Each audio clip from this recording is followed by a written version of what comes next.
Good morning po sa ating lahat.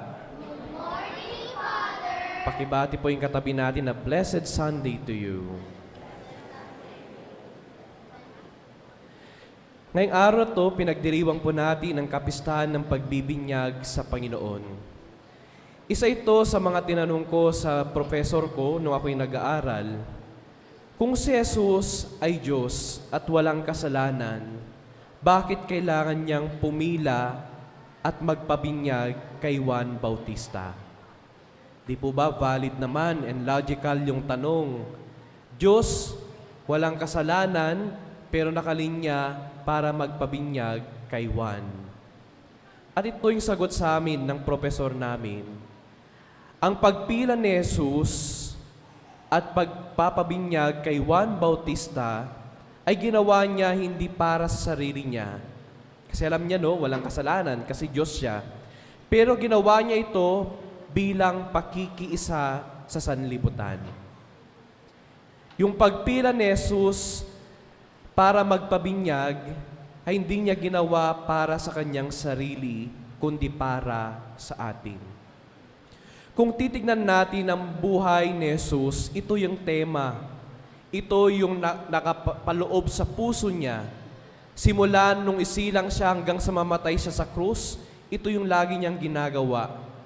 Hindi naman niya dapat gawin, pero ginawa niya para sa atin. Hindi naman kailangan ipanganak ni Jesus, pero pinili niyang ipanganak para sa atin. Hindi naman niya kailangan ng pagbibinyag dahil wala siyang kasalanan, pero ginawa niya para sa atin. Di naman niya kailangan magpapako sa krus at mamatay riyan, pero pinili niya at niyakap niya para sa atin. Ganito magmahal ang Diyos. Hindi niya naman dapat kailangang gawin, pero ginawa niya para sa atin. So ang pagpapabinyag ni Jesus kay Juan Bautista ay isang napakagandang simbolo o gawain ng Diyos ng pakikiisa sa ating lahat. He identified Himself with the sinners na pumipila riyan, hindi dahil may kasalanan siya, pero gusto niyang makiramdam, gusto niyang makipaglakbay, gusto niyang makilakad kasama natin, especially sa mga pagkakataon na tayo nagkakasala at nagnanais na magbago sa ating buhay. Imagine, no, si Jesus pumila, hindi nag-cut ng line, pero nandun siya. Taimtim na pumila kasama ng mga makasalanan, taimtim na pumila kasama ng mga gustong magbago sa kanilang buhay. Di ko alam kung mag-agree kayo sa akin, kung sasabihin ko na tayo daw mga Pilipino ang hilig nating sumingit. Kapag may konting espasyo, overtake, sisingit. Kapag sa MRT, LRT, public transportation, galing nating sumingit. No, ako'y naging janitor sa PLDT sa Makati bilang parte ng exposure namin bilang mga seminarista. Pansin ko yun, sa sobrang pagod mo, sa sobrang gusto mo nang magpahinga, sa sobrang kagustuhan mo nang makauwi, sisingit at sisingit ka. Pero sa ating kwento ngayong araw to, si Jesus hindi siya sumingit. Naghintay, nakipaglakbay, kasama ng mga makasalanan. I think this is somehow very important, especially sa atin. Kasi alam natin na ang ating tatahakin ay napakahaba pa. Marami pa tayong mga pila, marami pa tayong mga pipilaan. Pero ang paalala ngayong araw na to, sa pilang yan ng ating buhay, kahit man sa gitna ng kadiliman o kasalanan, si Jesus nariyan kasama natin sa pila. Hindi dahil nagkakasala siya. Kasama natin si Jesus sa pila para damayan tayo at samahan tayo sa ating pagpila sa buhay na iyan. I think this is something that we should be thankful for sa Diyos, no? Na ang Diyos bumaba, ipinanganak, pumila at nakipaglakbay at nakikipaglakbay kasama natin gayon. So bakit siya bininyagan? Dahil gusto niya makisa. Gusto niya samahan tayo sa ating paglalakbay.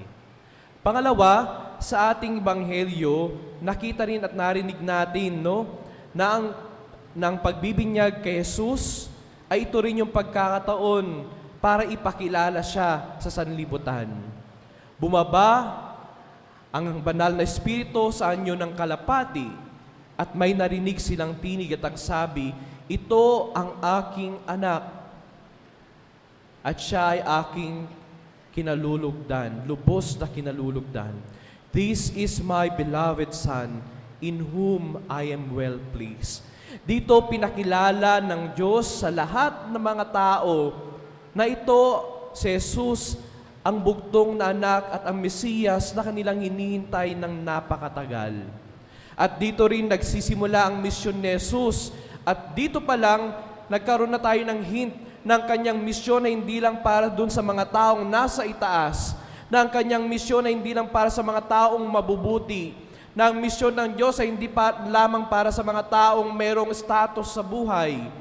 Ang misyon ni Jesus ay ang pakikipaglakbay kasama mismo ng mga mahihina, ng mga mahihirap, ng mga makasalanan. At ito rin, my dear friends, I believe is also our mission when we were baptized. Kaya nga we have the participation sa misyon ni Jesus nung tayo bininyagan. Na tayo hindi lang naging anak ng Diyos nung tayo bininyagan. Meron din itong kalakip na misyon na kailangan nating gawin sa pang-araw-araw nating pamumuhay. At ano yun? Yung paggawa ng mabuti. At ano yun? Yung pagbabahagi ng banal na salita ng Diyos sa pamamagitan ng salita at gawa natin. At ano pa? Yung pagbibigay ng pag-asa, especially sa mga taong mahihina, mahirap, at sa mga taong nagbabago at pilit tinatalikuran ang kanilang makasalanang buhay. My dear friends, ito yung mga bagay na pinagpapasalamat natin ngayong araw na ito. Hindi dapat kailangang gawin ng Diyos, pero pinili niyang gawin dahil sa kanyang pagmamahal sa atin. Kaya nga hindi na bago sa atin. We are no stranger. It's no longer strange for us na nakagagawa tayo ng mga bagay na sukdulan, alang-alang sa pag-ibig. Minsan magtataka na lang tayo, hindi ko naman dapat ginawa iyon. Hindi ko naman kailangan magsakripisyo ng ganon. Pero nagagawa natin dahil tayo ay lubusang nagmamahal. Hindi na tayo nagtataka dahil si Jesus mismo pinakita niya iyon sa atin. Hindi niya kailangang gawin, pero pinili niyang gawin para at alang-alang sa pag-ibig. My dear friends, as we start this new year, once again, mahaba-haba pa ang pila. Mahaba-haba pang tatahakin natin. Pero sana walang mag-shortcut.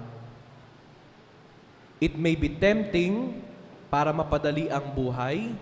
It may be tempting kasi gusto na natin matapos kaagad yung paghihirap, pero hindi eh. Sinasabi at pinapaalala sa atin ngayong araw na to, sa pilang iyan, kasama mo si Jesus. And you should be patient.